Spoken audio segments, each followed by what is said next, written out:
Hace poco, divagando por YouTube, me encontré con una entrevista de Caja Negra al rapero argentino Réplica. El título citaba una de sus respuestas y decía algo así como: "La sociedad está en el momento más estúpido de la historia". Esto obviamente me llamó la atención, me llevó a preguntarme cómo se sentirían los sobrevivientes que quedan de la Segunda Guerra Mundial si escucharan esto. Y la Segunda Guerra Mundial es solo un ejemplo de las locuras y absurdidades que la historia vio pasar. Por eso, afirmar con certeza que estamos viviendo el momento más estúpido de la historia me parece muy delicado y sobre todo nos obliga a cuestionar la famosa expresión "todo tiempo pasado fue mejor". Y es que se ha vuelto muy normal escuchar a nuestros padres romantizando tiempos pasados, diciendo antes todo era mejor y quejándose del presente. Sin embargo, hace ya un par de años que podemos notar que los jóvenes, supuestos protagonistas del presente, también se ponen a idealizar dichas épocas a través de reels o de videos en las redes. Esto es particularmente llamativo para el caso de jóvenes que ni siquiera vivieron en dicha época, personas para las cuales todo este tiempo nace de relatos o de contenido audiovisual. El caso se vuelve aún más interesante cuando tenemos en cuenta que las condiciones de vida mejoraron para una gran mayoría. Vivimos más, tenemos mayor acceso a centros de salud, incluso las condiciones laborales mejoraron para una gran parte de la población. Y por si esto fuera poco, en los conflictos armados hace años que no mueren millones de civiles. Entonces, ¿qué está pasando? ¿Qué es lo tan preciado del pasado? ¿Qué es lo tan poco atractivo de nuestros tiempos o lo tan terrorífico de los que se vienen? Esto es Philotopics y hoy lo vamos a analizar juntos. Para empezar es importante relativizar todo. ¿Qué tiempo estamos idealizando? ¿De qué pasado estamos hablando? Está claro que los gloriosos años 80 o 90, que vieron la liberación de la juventud europea, la caída del muro de Berlín y el auge del rock and roll, no fueron tan gloriosos para una América Latina sometida a las dictaduras militares. Tampoco creo que hayan sido años dorados para los países del sureste asiático involucrados en la Guerra Fría. Incluso si quisiéramos analizar esta época en lugares prósperos y específicos como Londres o California, está claro que esta época no representó lo mismo para un joven de clase alta que para una familia obrera. Bien. Habiendo aclarado esto, vamos a intentar hablar de este fenómeno de forma más profunda y global. Como lo dijimos antes, las condiciones materiales de las personas parecen mejorar.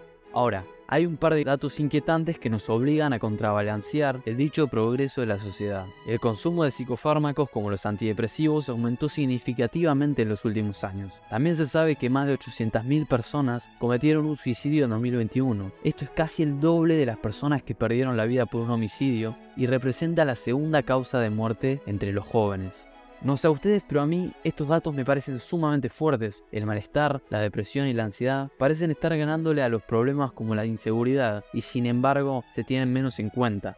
Hace no mucho hablaba de este tema con un gran amigo y le pregunté, ¿cómo es que, si supuestamente vivimos mejor, la gente parece menos feliz? Y me respondió algo muy sencillo pero profundo y sincero. Me dijo que la gente vive este malestar no tanto por las condiciones materiales o laborales, sino por la comparación con la vida del otro, con su trabajo, sus posesiones o sus viajes. Algo así quizás ocurra con la comparación entre el pasado, el presente y la proyección de nuestro futuro.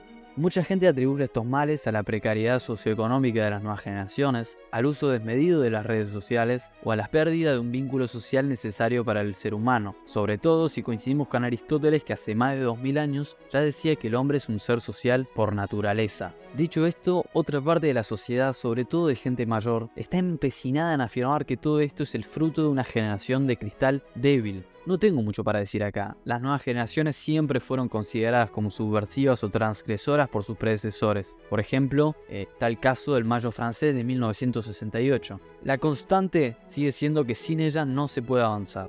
Por último, se sabe que con la pandemia, la esperanza de vida en muchos países desarrollados bajó por primera vez en años. Una estadística que hace décadas está en constante aumento. Esto también nos obliga a cuestionar nuestras rutinas cada vez más sedentarias, así como la calidad de las cosas que comemos, alimentos cada vez más cancerígenos y más procesados. Más allá de estos fenómenos, si el algoritmo nos trajo hasta acá, es probablemente porque este tema les interesa, porque alguna vez vieron contenido que cuestiona nuestra actualidad o el futuro, y quizás les aparezcan de vez en cuando títulos como la decadencia de la civilización, del occidente, o incluso videos que digan el apocalipsis es irremediable. Este tipo de contenido suele ser fatalista, emocional, nostálgico de tiempos anteriores y profundamente escéptico hacia el futuro de la humanidad. Y es cierto que con las nuevas tecnologías como la inteligencia inteligencia artificial o el fenómeno del cambio climático, es difícil proyectar un modelo de sociedad. Todo va tan rápido que no sabemos dónde ni cómo vamos a estar en 30 años, y por muy verídico que esto sea, están haciendo una tendencia errónea que viene del miedo y la ansiedad de lo desconocido. Es decir, como somos incapaces de proyectarnos en el futuro, miramos hacia el pasado con una facilidad abrumadora y decimos, antes todo era mejor. Aunque no lo crean, esta frase fue pronunciada millones de veces y se dice hace miles de años. El antes se valora tanto en parte porque nuestra memoria suele guardar los recuerdos positivos del pasado. A su vez, la comodidad de lo conocido y el conformismo de lo rutinario suelen crear un espacio seguro en el cual toda novedad y diferencia suponen una amenaza. Aún así, detrás de todo esto creo que hay una razón de fondo que explica mejor el porqué de la idealización del pasado, así como el miedo hacia el futuro. Esta es la no aceptación del presente.